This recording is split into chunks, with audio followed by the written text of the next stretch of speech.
What's unique about the greenhouse operation is that we really have taken a typical greenhouse design and we modify that to enhance all the effectiveness of what the solar energy from the sun can do.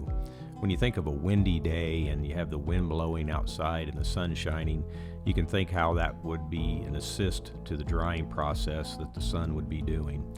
So we take that and we implement that inside the greenhouse units by providing the high volume, low speed fans inside the greenhouse that circulate the air so that it enhances the drying process. With the glass coverings over the greenhouse, that allows the maximum amount of sunlight to enter the greenhouse, which then heats up the biosolids material that's laying on the floor of the greenhouse, and that just starts to put that energy to work. What happens inside that biosolids layer is that the biosolids start to heat up, and then that moisture, the vapor that is ready to be expelled from the biosolids is attracted to the changes in the temperature. So as the biosolids heats up, the air that is circulating around over the top of it allows that moisture to vaporize and then therefore be encapsulated into the air and then removed from the greenhouse through the odor control units.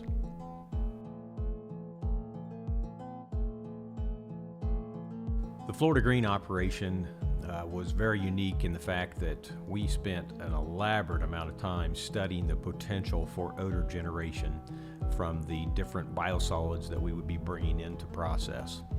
That process that we chose to do was a series of testing from different biosolid sources where we actually collected air samples from biosolids as it was being processed so that we could send them off to laboratories where they could have detection thresholds and recognition thresholds identified. Those tests are actually used then to plug into dispersion modeling so that you can take real data from the real biosolids and apply that to dispersion modeling that can then tell you what types of effects you might have on surrounding areas, and then adjust the odor control system to balance that out to meet your goal of what level of odor control you hope to achieve. We did that with FloridaGreen, and it proved to be very beneficial from the standpoint of being able to hone in on the proper odor control system for the biosolids that we would be processing.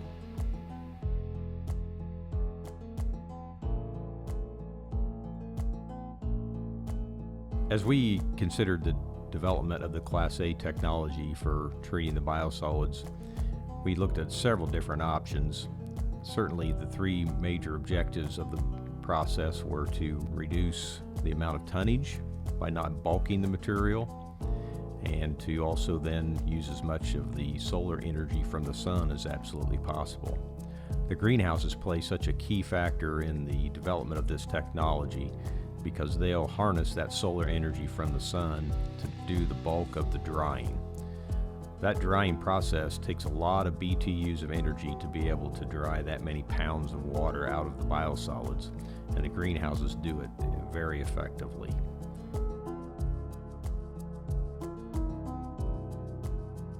In 2019 at the FloridaGreen operation, we had nearly 85% reduction in tonnage or volume of material. And that was one of the key primary goals of the development of the technology initially. Secondly, we use less than $3 per wet ton in natural gas cost, which certainly attributes to the fact that the sun is doing the majority of the work in drying the biosolids. At the Pasco County location alone, we saved over $250,000 of energy costs by using the solar energy from the sun rather than using the natural gas to do the entire process.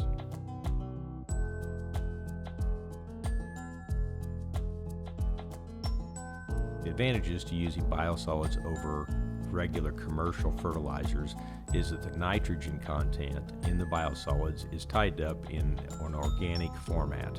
As it converts from organic to inorganic, which is required for the crop to be able to utilize the nitrogen, it's very slow releasing. So as it releases slowly, it matches the growing cycle of whatever it is that you're fertilizing.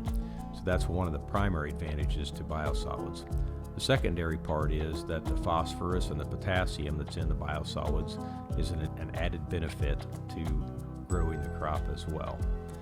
Thirdly, the biosolids is organic based, as we mentioned, and so therefore it increases the tilth of the soil. And that tilth of the soil is important when you're talking about clay soils that have very tight soils. It will help to make them less tight, and then it'll also increase the moisture holding capacity of the soil, because the organic format, the organic portion of the biosolids actually serves sort of like a sponge, where it actually can absorb moisture and hold moisture so that it makes it more readily available for the crop.